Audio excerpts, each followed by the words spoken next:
Hey guys, probably not the best time for me to be making this video, but I'm gonna do it anyway. The reason I say that is because I'm not exactly in the best mood. Had a long, freaking pretty shitty night, and the freaking night before that wasn't really any better. But I'm gonna sound as least negative as possible here. I'm gonna attempt to, without any factual information to prove it at this exact moment. I'm going off of my personal freaking experiences with what I'm about to go over with you guys here. Now, I don't like to call people out, online, so to speak, but I can't help but comment because as we have what resurfaced somewhat recently is as YouTuber Jordan Yu, great guy, great videos would call it, an entity has resurfaced and preaching energy efficiency and all that. An entity that I thought was freaking had his IP address permanently banned from YouTube, but apparently not. Now what I'm gonna get at, and to prove it, I actually talked to freaking Mike about this. He came up to visit. I think it was it last Thursday, I believe? Yeah, I believe it was last Thursday. And to prove it, I'm going to set up a room to install a vintage unit and a modern unit of equal BTU and see and prove it, because I can tell just by my freaking bills that I pay that these energy efficiency ratings are a complete crock of horse shit. It's the biggest scam in the HVAC industry is energy efficiency ratios.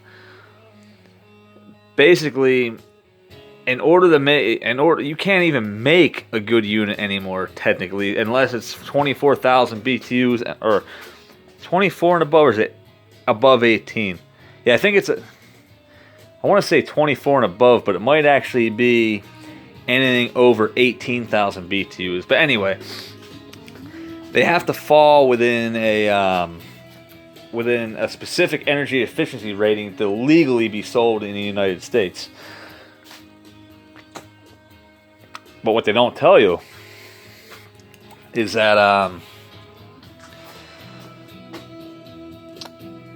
they are in fact pretty much lies, because those energy efficiency ratings are only while they are running. So let's say hypothetically speaking, this is all a crock of shit because you have to look at the nameplate. It all depends on the nameplate. In fact, the most energy efficient unit that was ever made was actually by Frederick in I think 1972 or 1973.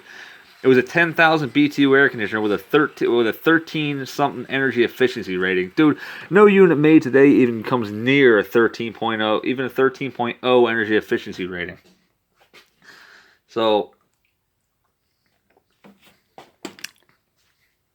yeah, this kind of morning.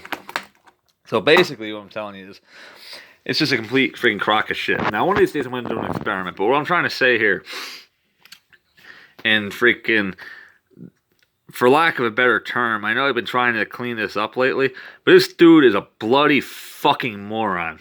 He has not a fucking clue what he's talking about at all. And this kid's gonna try to tell people like us, try to school us on this shit. I wish I had something to write this down with, but I think I'm just gonna wing it because I don't know. My blood pressure's too high for this crap. So, like I said, this is gonna be one of those videos I'm gonna redo. But let's just say you have a freaking unit. Let's use this one right here. It's 14,000 BTU fetters. I don't feel like popping a grill off right now, and I don't remember what the date is specifically. But let's say this unit is 14,000 BTUs and uses 2,000 watts. Okay. So let's take a 2020 version, a 14,000 BTU unit from 2020 that uses 1,000 watts. Now, mind you, These two figures are completely made up. I'm using even numbers because it's going to make it really easy for me to, work with right now. Because I am freaking gone, man. Like, completely gone at the moment. So you're going to take that freaking 2020 unit that does, in fact, use less electricity while it's running. But what they're failing to mention to you is how much more often that compressor is going to cycle on and how much longer the cycles are going to be. Now, these older units use R22, and these new ones are using some kind of shit refrigerant that don't hit the temperatures like that. And the CFM, the amount of air that gets moved, is going to also play a little part in that too. But what I'm getting at here is, let's say that unit that unit that only uses 1,000 watts while it's running cycles. Let's say you take it out of an hour, it's going to be running 45 minutes. Okay. Now this unit right here, the one that blows a lot colder and uses more energy while it's running, runs for 20 minutes. So what do we got here? You have this unit here only has a compressor going. Once it hits your desired temperature, about 20 minutes per hour roughly, to maintain the same temperature as the one that's going to be on for 45 minutes and cycled off for 15. So that freaking unit that's using less is actually running slightly more than double. So your energy cost is going to be pretty much the same, if not even a little bit less, with the older unit. Now there are some instances, obviously, where you're going to have a unit that's grossly inefficient. Yeah, it's going to cost you a little bit more, but on average, your average unit, and that's rare. I wouldn't even say cost you more; it'll cost you about the same. But there's situations, some of these units, where it's going to actually cost you less. This is just like these fucking COVID numbers we have going on right now too. This is same exact situation. It's data manipulation. So, like for example, with that whole freaking crock of shit, they keep claiming the cases are going up, but the cases are not going up. They're testing more. They're freaking just testing more people. So let's say they test 1,000 people and 10 people have it. That's going to be what? That'll be a What would it be? That'll be a 1% ratio. Okay. Then they're going to test 10,000 people, and now 100 people have it. Now, they're not going to tell you that they're testing 10,000 instead of 1,000. All they're telling you is that there's 100 cases as opposed to 10, but that's still a 1% ratio, no matter what way you look at it. And that's what I'm trying to get at with this freaking biggest scam in the HVAC industry, which is, like I said before, energy efficiency rating. It really is a crock of shit. I notice that my electric bills, I can notice it just by cycle times, listening to my unit cycle on and off, and seeing just, being in public places and friend buddies' houses that have these, or stores mostly, that have these newer units that just freaking struggle. And then and that's not even including the longevity and how often you have to buy new units. These new units have an average life expectancy of probably like 3 to 4 years. If you get lucky, you might get between 5 and 10 out of one. 10, I don't even think 10. I'd say between roughly about 5 years of them. Because let's face it, the average person don't maintain these things. Like when I pulled some of these out, you could tell they went from 1966 installed, or in this case, 64 roughly, installed in the freaking wall, not clean, slidden out or cleaned one time. So it has half a century of use with absolutely zero maintenance whatsoever, and still runs perfectly.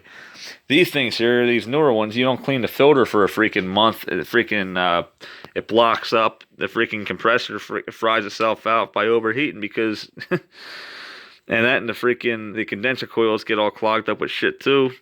And the freaking compressors overheat. And of course, they can't handle the freaking abuse like the old ones do. So you're not only are you going to be even if what they're saying is true about them possibly using a little bit less juice, you're gonna waste that freaking replacing these units anyway. So I mean, is it really freaking worth it? I say they can take their energy efficiency ratings and wipe their dicks with them. Although I do enjoy seeing some of the older ones that have data plates with better EERs than the newer ones, and it does happen. Certain models are very efficient. Like I said, try to beat that 1973 Frederick. Energy efficiency of 13. Yeah, it's possible. But yeah, one of these days, what I want to do what Mike said, and he said to pick a room in the house and install a window unit, run it for a week, and then do the same thing with the vintage one. Record the cycle times, collect accurate data, hook up a amp meter, or not an amp meter, a watt meter. And the other thing to think of too, these older units, when these manufacturers made these data plates, these data plates were stated at the worst case scenario. So once these units build head pressure and the temperature in the room, gets cooler, it's not struggling to maintain a temp no more, and especially at night when the unit's not running as hot, those units can use half of the watts that it's specified on the data plate. Whereas these newer ones are freaking listed listed with the statistics and data shown at the best case scenario. It's a absolute freaking scam, and people fall for it all the time because no one really thinks. And then you got freaking idiots online, because you can put anything you want on the internet. Actually, for all you know, this video I'm making right now is complete bullshit. But I think I have a good enough reputation and following on here and track record that hopefully somebody will freaking listen. But then again, anybody that's on my channel already knows this whole thing's a crock of shit. But then you got guys like that on there spreading false information, and the dude is not reputable at all. But we're not mentioning any names. I'm not even going to get into that. I'm sure people can figure out what exactly I'm getting at. But again, I apologize for sounding like an asshole, but I just can't think of another way to get this information on. I'm trying to be as straightforward about this as possible because it's a very touchy topic in our community, in the HVAC community. And it's a shame that we just gotta work on spreading the truth, because it's all a freaking scam. It's all fake, and they are so, I don't even say fake, I'd say misleading and deceptive. It's a real shame because all they want to do, they want to sell. They plan these units out to fail, so you have to keep buying new units. That's all it is. They hate the fact that we still have these old school ones that still work. That one there is from 1951, and there's nothing wrong with it. That one there is from roughly 1964 to 1966. 64 to 66, nothing wrong with it. This one here is from 1966, absolutely nothing wrong with it. This one here is from 1986, although this is new old stock, so in all fairness, this might not be a fair, representation. This one here is from 81, 82-ish, nothing wrong with it. That Westinghouse and that G in the back are both from the 50s. Nothing wrong with them. Fedder's weather wheel right there from 1960. Perfect. Late 80s EQK. Perfect. This 1948 freaking Philco York down here. Fucking all it needed was a freaking hard start kit. Now it'll start with a regular rating cap. Nothing wrong with it. This Carrier base model right here. 9 vent. Early 70s, nothing wrong with it. 1953 Carrier, nothing wrong with it. I'm telling you, you are not going to see a 2020 unit in 15 years from now, let alone 50 or 60. Get a fucking grip. I just can't believe how brain dead people can be sometimes. But anyway, I apologize for being a dick. Hopefully you guys managed to enjoy this video anyway.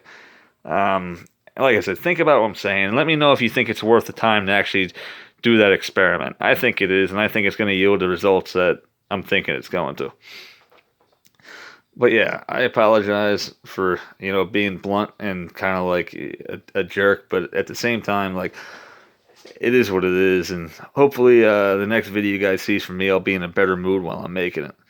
Anyway, if you actually manage to sit through all this rambling, again, I must thank you. And I know for a fact I made some valid points, so there's no need to really, for me to really say much more about it. You either agree or you don't. But yeah, anyway, let me know what you think about this rant on energy efficiency. I think it's a freaking scam, personally. But either way, thanks for watching and enjoy the rest of your week. Peace out.